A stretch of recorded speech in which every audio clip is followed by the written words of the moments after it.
So the title of today's sermon is The Story of Us, The Story of Us. And it was originally written by our Reverend Christian Schmidt, but last minute tinkered with by me. And I'm going to do my best to distinguish between his words and my words. So Reverend Christian begins, "There have been many things called the story of us, including a Bruce Willis and Michelle Pfeiffer movie, a History Channel documentary series about our country, and two similarly constructed ones about Australia and Canada, a TV series in the Philippines, separate songs by Taylor Swift, Charlotte Church, and Tinashe, and several books. I'm sure there are more pieces of media, but that seemed like a good survey to give us some idea." The sermon today is about stories, which is our monthly theme for January, but particularly about how we frame our stories. 2 weeks from now, Reverend Christian will speak about the power of myths, and there might be some overlap between the sermon today and what we'll hear 2 weeks from today. So Reverend Christian continues, "Humans are storytellers and story listeners. This is, from a sociological, psychological, historical, etc. standpoint, the way that we understand and make sense of the world. Which is weird, because all of us have grown up in a modern world that insists upon and relies upon the supremacy of numbers, facts, and logic. But for millennia, it was stories, often told aloud and collectively understood, shared around the fire at night, and passed down from generation to generation. Those stories defined how our ancestors saw the world. And still today, this shapes us, because our brains are wired for stories. I've heard there is a movie adaptation of the Odyssey coming, which reminds me of the power of a spoken poem that's about 2,700 years old. That story is timeless, in part because however fantastic parts of it are, it's also relatable. The story of a person trying through all obstacles to get home. A classic tale that still rings true. The power of story. I, Anna, think it's universally true that we're much better at remembering concepts and facts if they are embedded in a story. We know not to cry wolf because we were told a story about the boy who cried wolf so many times when he wasn't in distress that when he finally needed help, nobody came to his rescue. We learn the message through a childhood story, and it stuck. I'm not great at coming up with stories on the spot, but whenever I do in my life as a teacher, the students are much more likely to remember the concept that I'm trying to teach. In fact, it's not uncommon that they remember the story so well that I get to read it again as an answer on a test. For example, there's this complicated way that bacteria control their gene expression. Basically, a way of turning the gene on or turning it off, but also to modulate how much it's turned on so that the bacteria makes just as much of an amino acid as it needs without wasting energy.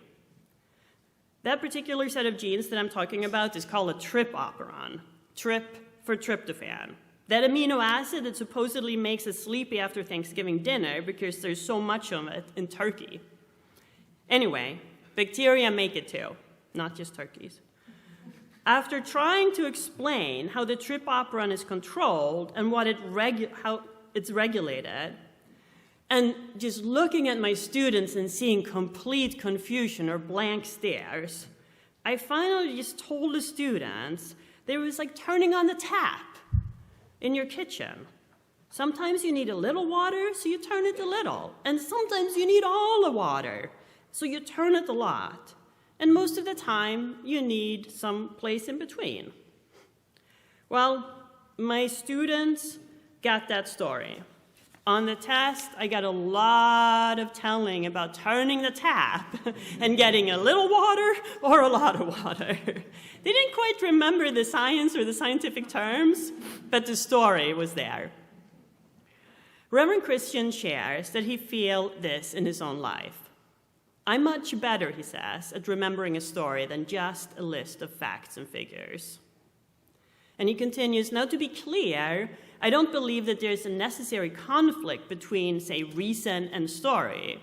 They often come to similar conclusions, even though the methods and the language and the interpreters and presenters are different. And that might be a fun topic to engage in a sermon at some point, but not today, he writes. So back to story, especially the story of us.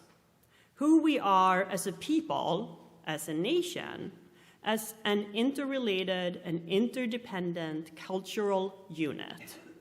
The story of America has been told and retold and argued and rewritten countless times. We might start with that very name, taken from a writer, map maker,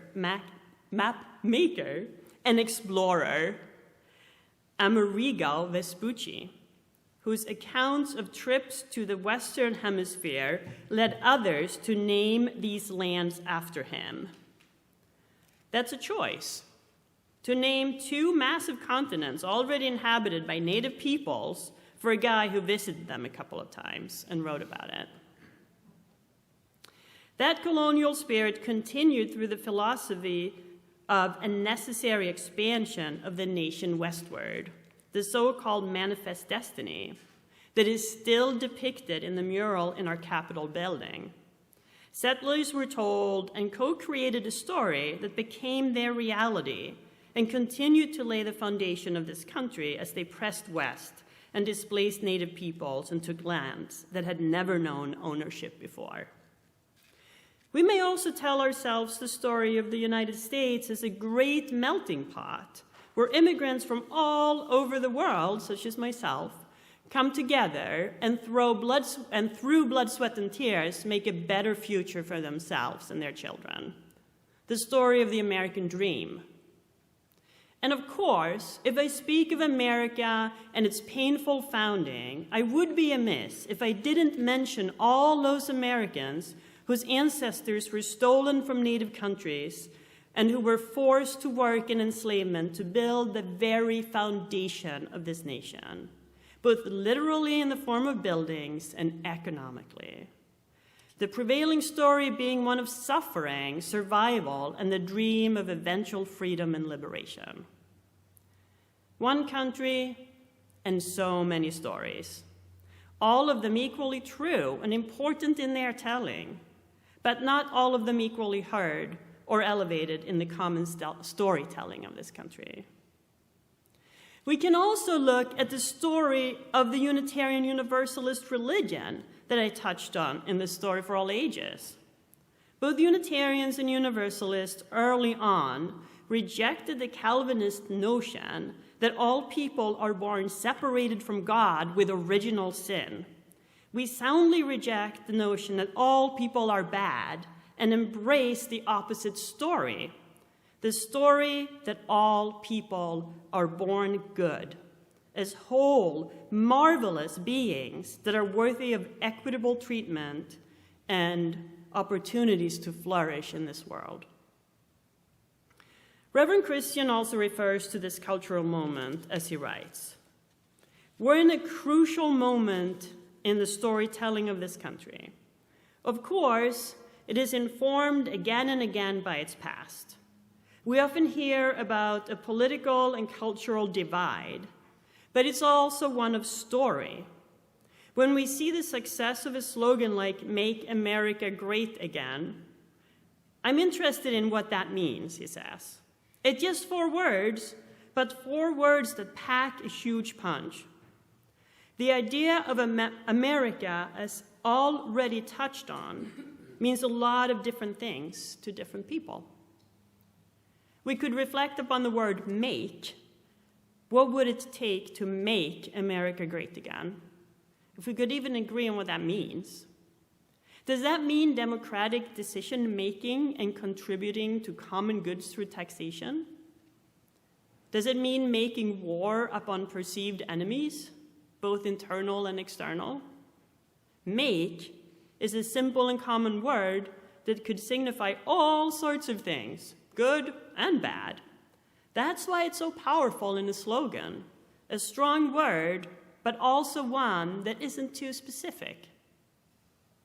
And we could spend plenty of time dealing with what great and again mean.